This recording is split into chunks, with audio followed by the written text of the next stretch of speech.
Greetings and welcome. Thank you for coming. I'm glad you could be here.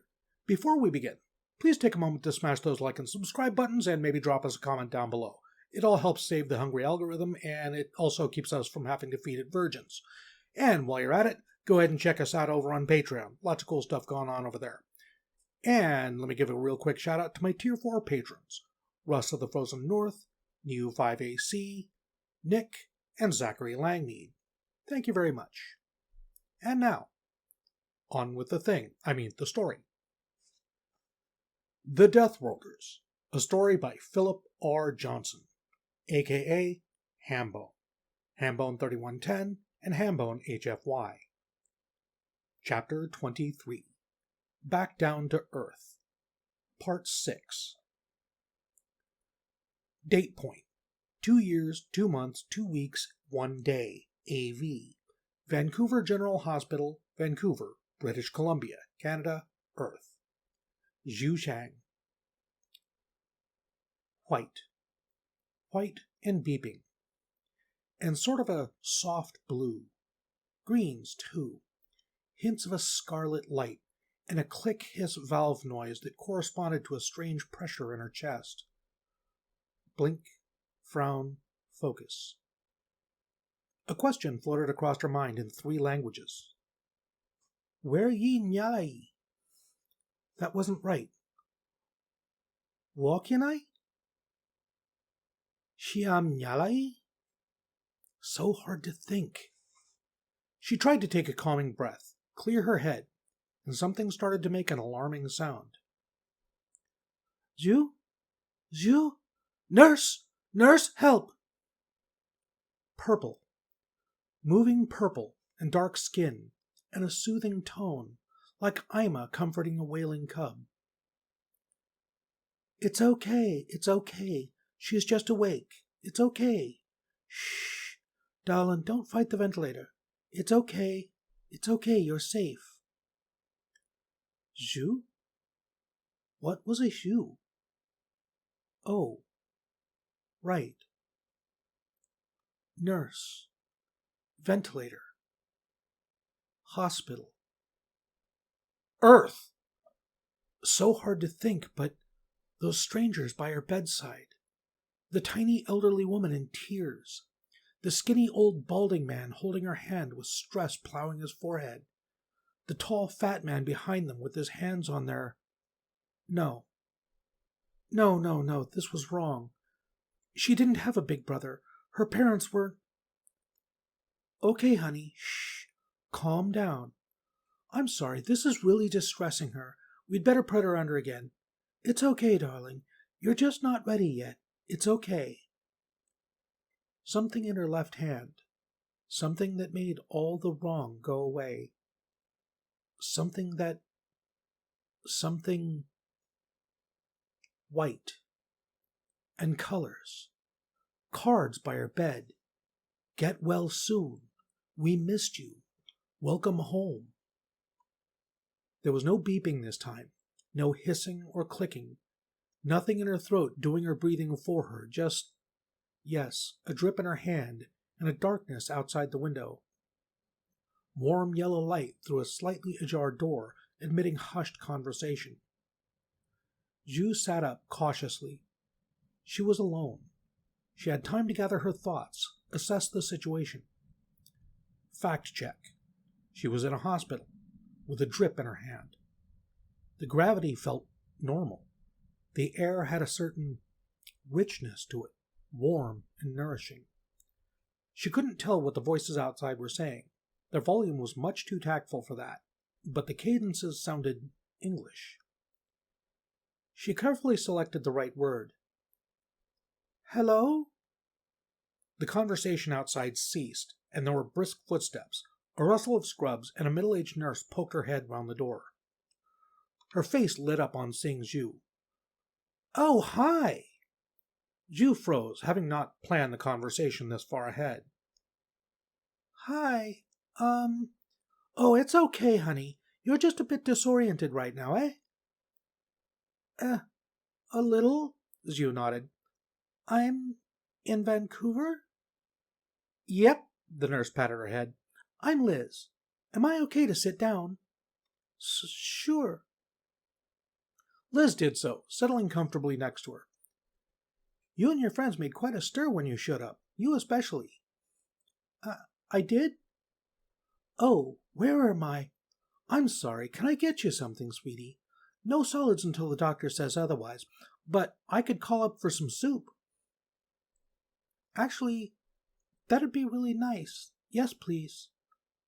Okay. You'll be okay for a few seconds? Zhu nodded for her and managed a little smile. Liz wasn't long. Zhu heard her feet in the hall. A quick conversation, and she returned in only a minute or two. Still, it was long enough for Zhu to sort out in her head and think through the most pressing questions she had. So, Liz said, bustling back in, where were we? Are my friends okay? Zhu asked her. Julian and Allison. They're fine. They're asleep right now, but they're just fine. You had the worst of it, actually. I did? Liz gestured with her hand, raising her left arm and touching a spot on her ribs, with an expression hinting for Zhu to do the same. When she did, there was a dressing there. You've been asleep for about 3 days, Liz told her. There were a couple of operations. Dr. Spilney will explain it all in the morning. Can I see them?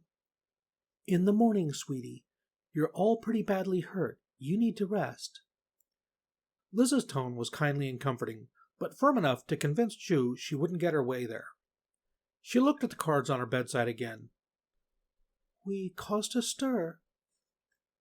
Especially you. Vancouver's own prodigal daughter, gone these 10 years and... 10 years? Zhu's hand flew to her face in shock. How long were we... Oh, right, the escape pod. Stasis. Oh, I'm sorry, sweetie, that just came out. I'm sorry, Liz soothed. No, it's okay. I knew it was going to be about that, but... Zhu rubbed her face. It didn't help. Her hands were shaking. So were her shoulders, and there was an urgent heat coming up from deep inside her, behind her eyes.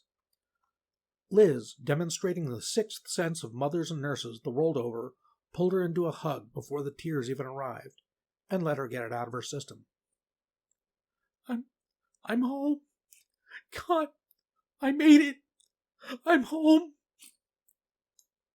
Yes, you did. Zhu disengaged gently and sat up, wiping her cheeks. Sorry.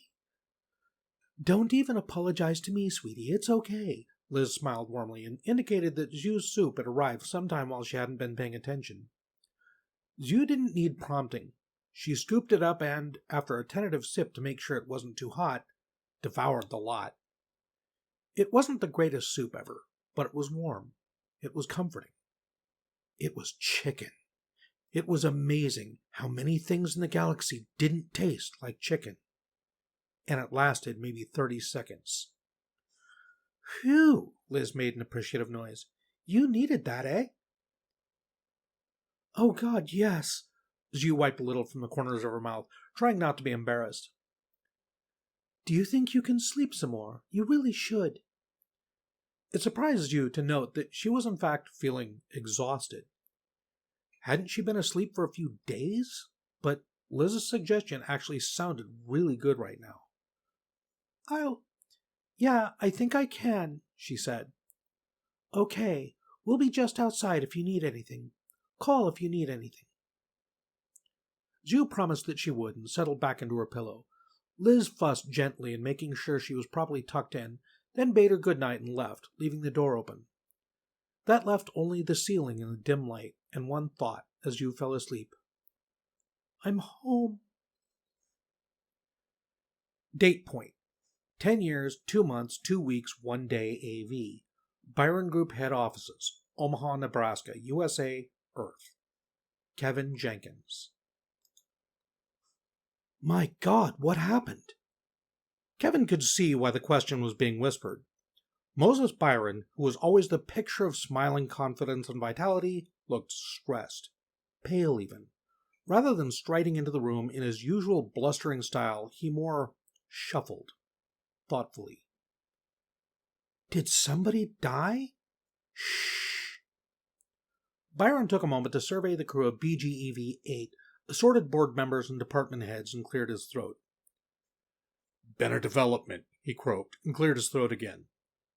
"This, planning session is cancelled. I'll let you know personally when we reschedule.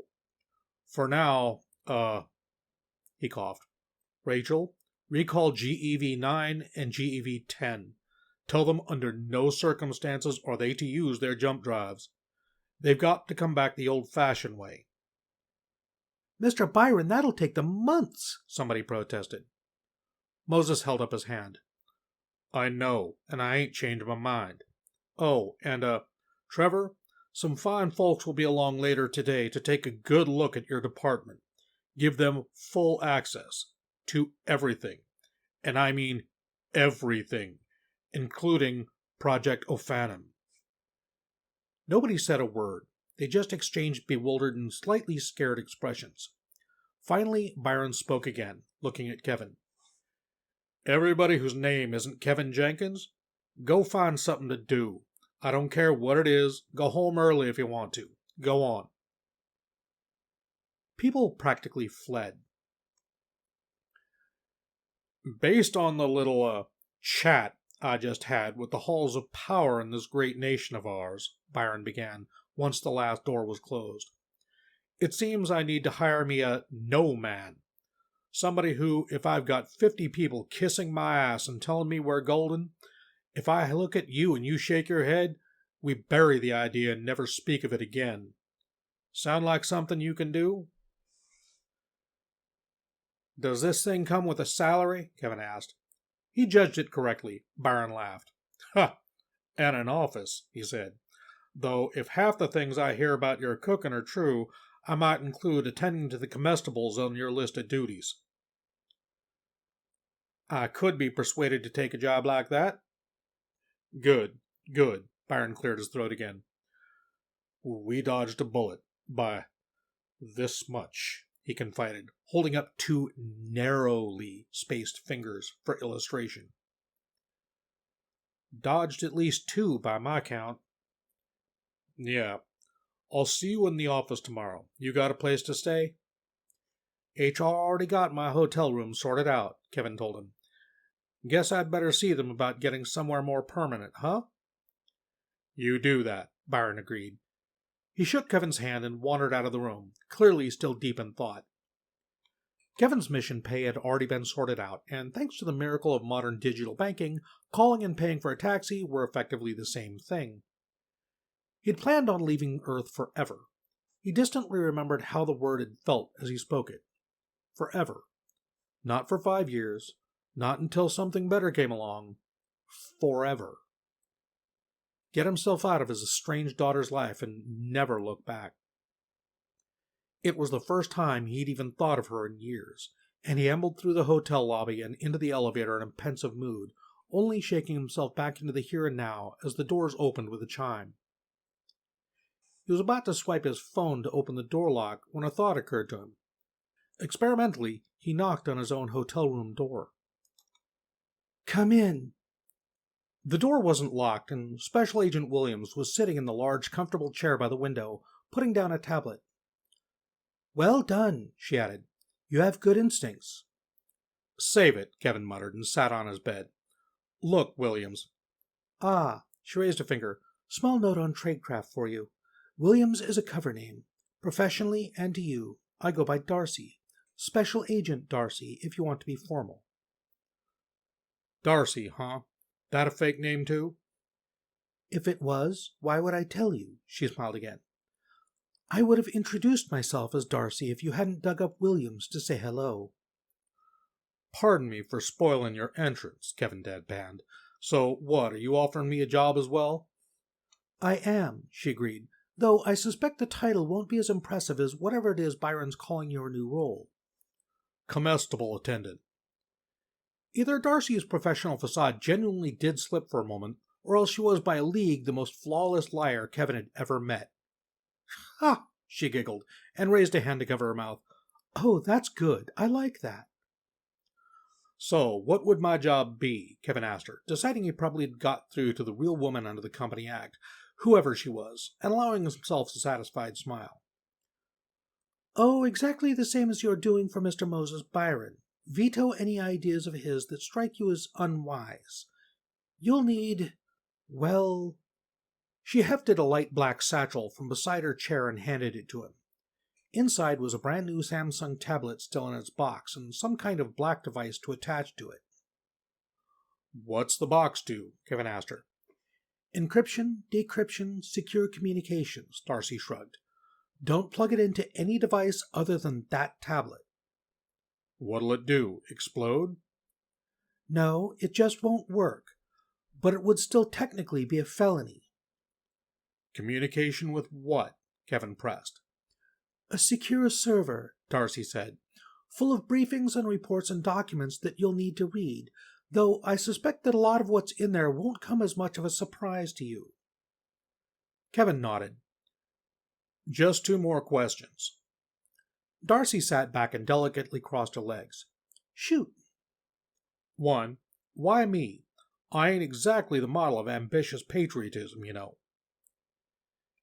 10 years ago, you drove up to the front gates of Scurf carrying the kind of intelligence that we were absolutely starving for, Darcy told him.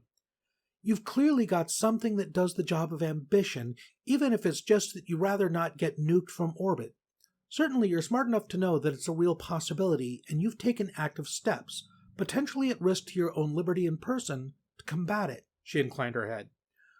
Now, would you say that somebody like that wasn't worth our time? Kevin frowned and didn't answer.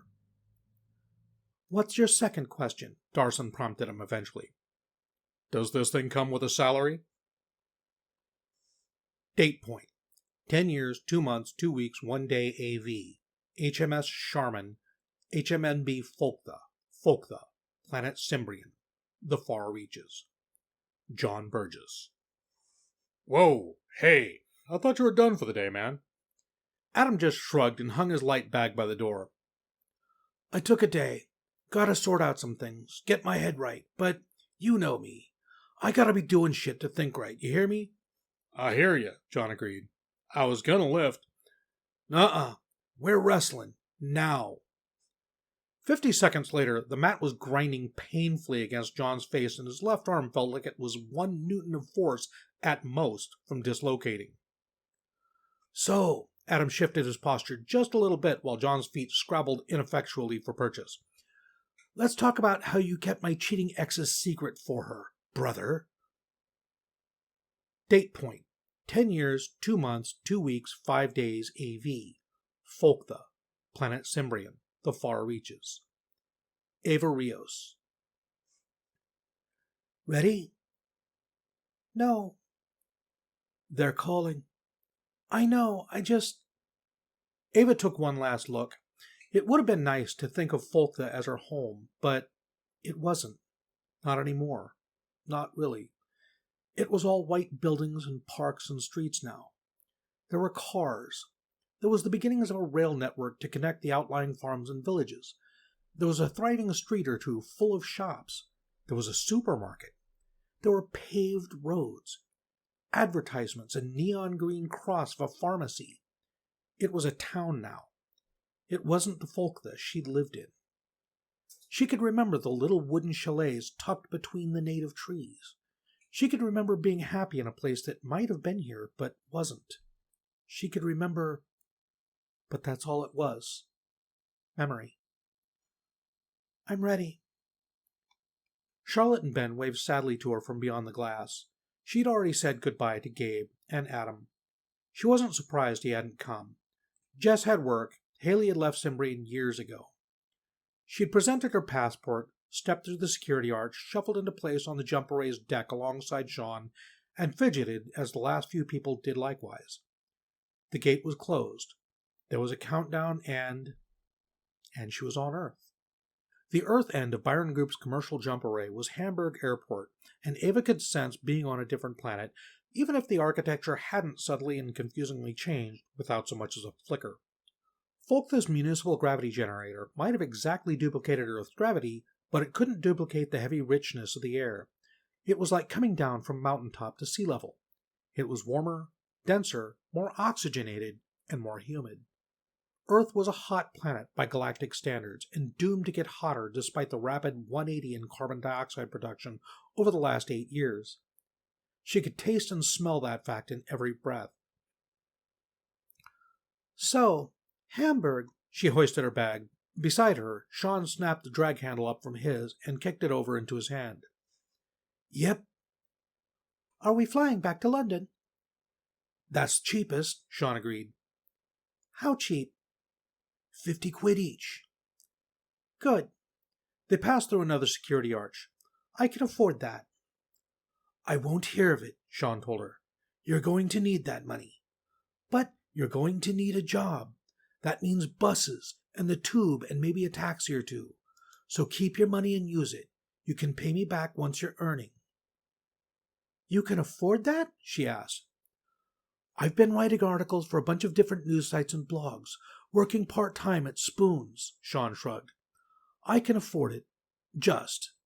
I was probably going to wind up looking for a lodger anyways. Rent in London being what it is, I'd have made a fuck of a lot too, but, money's less important than helping you get on your feet. Touched, Ava managed to smile for him.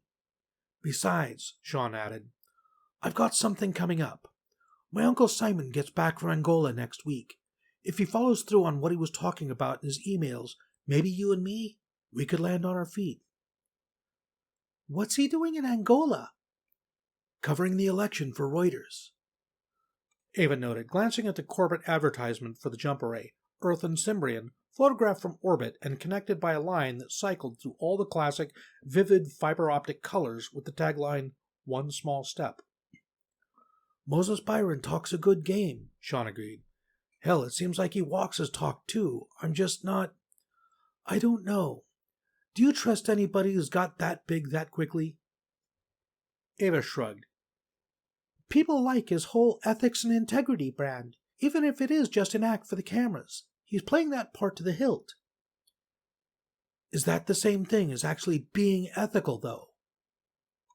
Sean, Ava sighed, don't ask me about morals and stuff right now. I don't feel qualified. He inclined his head slightly, assessing her mood, then nodded and laid his hand gently on her upper back for a second. Okay. Neither of them said a word for nearly an hour after that, by which point they had boarded their plane, taken off, and reached cruising altitude. He'd been looking out of the window for most of the time. Are we okay? He asked. Ava had been using the plane's Wi-Fi to check her website. She put the tablet down when he spoke and gave the question some thought. You're my very best friend, Sean. Is that enough? I don't think I've got more than that to give. He nodded and gave her a hug. I'm sorry, Ava. You didn't do anything. No, I did. I got selfish and... Sean shrugged. I pushed. You didn't hurt me, Sean, Ava reassured him. I hurt myself. And I helped. Yeah, well, you can stop helping me hurt myself by letting me take the blame for this, okay? She told him. This whole thing has been a lesson, and I want to learn it, not foist off the responsibility on somebody else. It was her turn to give him a reassuring squeeze. You learn your lesson, and I'll learn mine, okay? He nodded despondently, aware that the lesson he was going to have to learn was the one he wished he didn't have to. Okay. He looked out the window again. That makes sense. Date point. 10 years, 2 months, 2 weeks, 6 days AV. Uncharted system, deep space. Vendregnanum. Show up. There we go. It seems we escaped. Vedrig allowed a mingled pulse of relief and released anxiety to highlight his body. A human would have shuddered. I detest stasis, he declared. Death or life on the moment of a button press. Thank you for sparing us any anticipation. Kirk dropped his lower right hand, the prosthetic one, off the escape pod's control panel and gave a pleased nod. And we have indeed arrived at our destination. Good, he announced. Their destination, as far as Vedrig could tell, was a system in the middle of nowhere, some 5 years' travel time from the final resting place of the starship's sanctuary at the meager 10 kilolights that was their escape pod's top speed.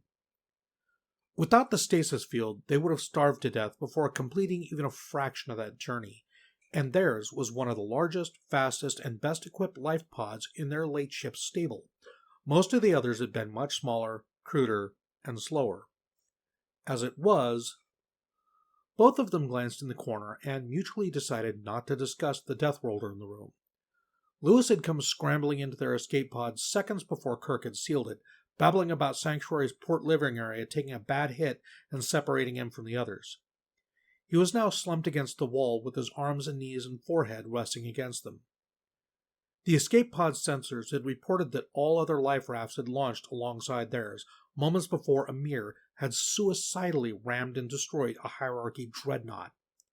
Despite Lewis's pleading and weeping at the console for nearly an hour, however, there had been no response from any of them. He'd finally given up and sunk despondently to the deck, scooted into the corner, and gone very still and quiet. Humans were almost expressive as Governor Agavendrigan sometimes. Some of their emotions played out across their whole bodies. Vedrig could hardly blame him. Subjectively, scant seconds had passed since Lewis had given up on his friends, pointing out that as far as the rest of the galaxy was concerned they had been dead for 5 years would have been both unhelpful and tactless. Lewis had every right to grieve. Recapture, on the other hand, were much more difficult to fathom without a translator. By the standards of pretty much every other sapient life form, including their evolutionary cousins, the Vizcatic, Kirk's species were renowned for reserved emotions, impenetrable body language, and inscrutable expressions.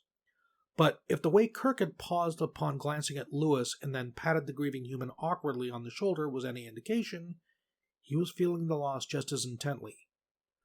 Kirk had always been stoic, even by Turk standards, however.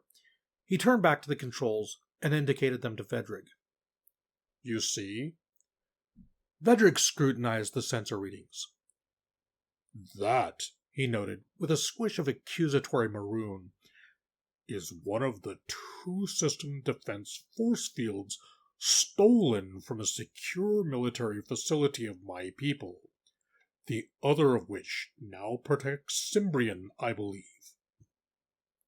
Yes, Kirk did not seem to be at all contrite. I do not approve of theft. Vedrig chastised him.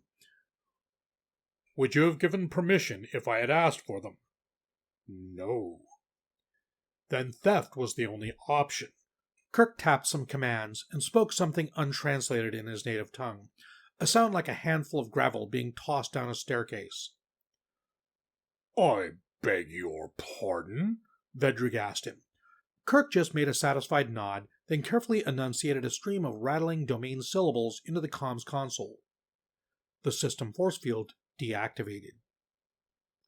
No sooner had their pod crossed the threshold of where it had once been than it popped back up, with barely a Governor Egg's body length of clearance sparing the rear end of the escape pod. Kirk clearly wanted to take no chances with anything hostile following them in. Kirk nodded, then turned the translator back on. Excellent. Dude, Lewis raised his head. That wasn't even Kirk's line. What? Both of them looked at him. He said, I have been and always will be your friend. You speak domain? Kirk asked aghast.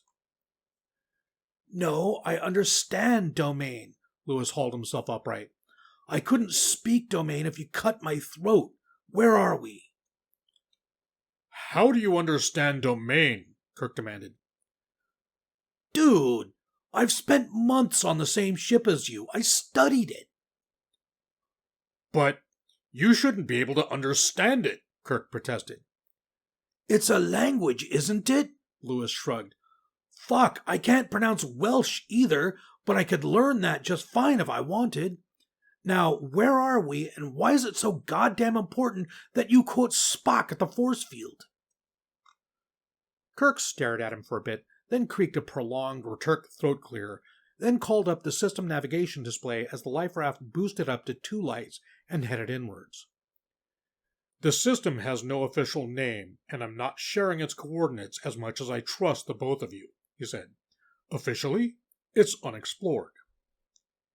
And unofficially? I explored it. Lewis frowned at him. Dude, when did you have the time? It's more or less directly between Supply Station Haven in the Dark and Nightmare, but no space lane passes through here.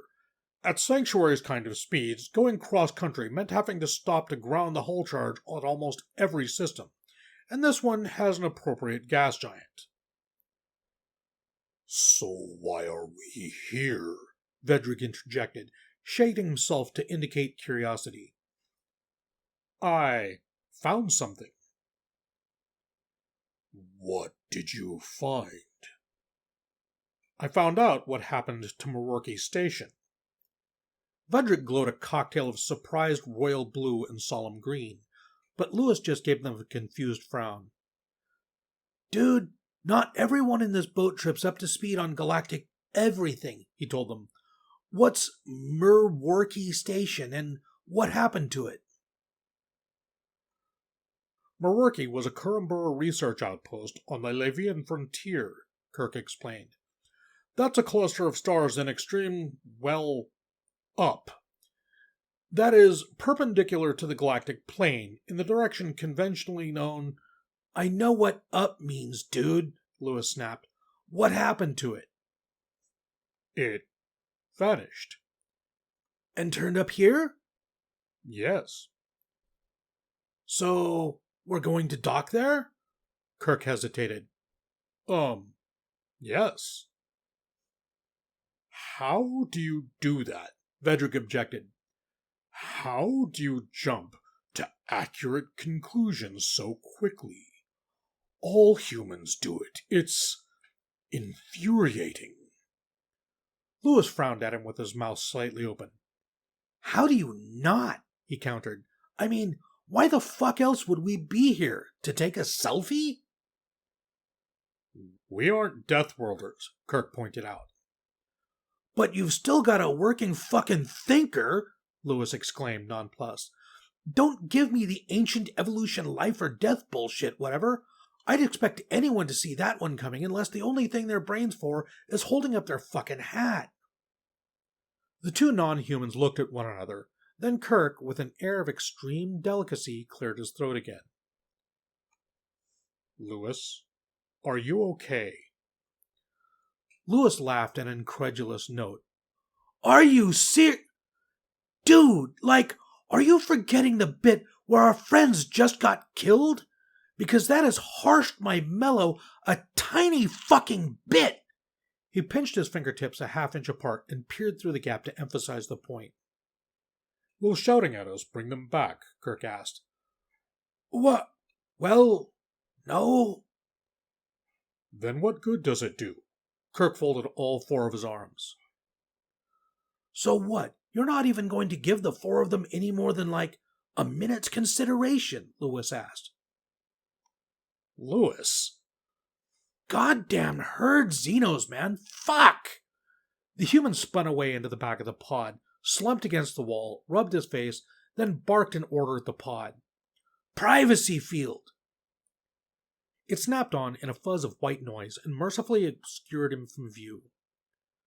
Kirk sagged, shook his head back and forth in a long, slow swaying arc, and then double-checked the navigation.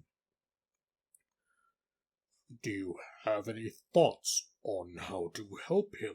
Vedrick asked, not sure what color he should be, and so he settled on a kaleidoscope melange of concern, alarm, empathy, fear, and many more. There is one simple trick of helping any human, old friend, Kirk murmured, guiding their lifeboat out of warp. There was what had once been a space station below them, half embedded in the surface of a tiny irregular lumpen moon that was much too small to have pulled itself into a sphere under its own gravity. The station was broken open, missing power to half its decks, eviscerated from where it had crashed into the surface of the rocky object, but still largely intact. And that is? Vedrig asked. Merworky Station. I mean, and the simple trick is?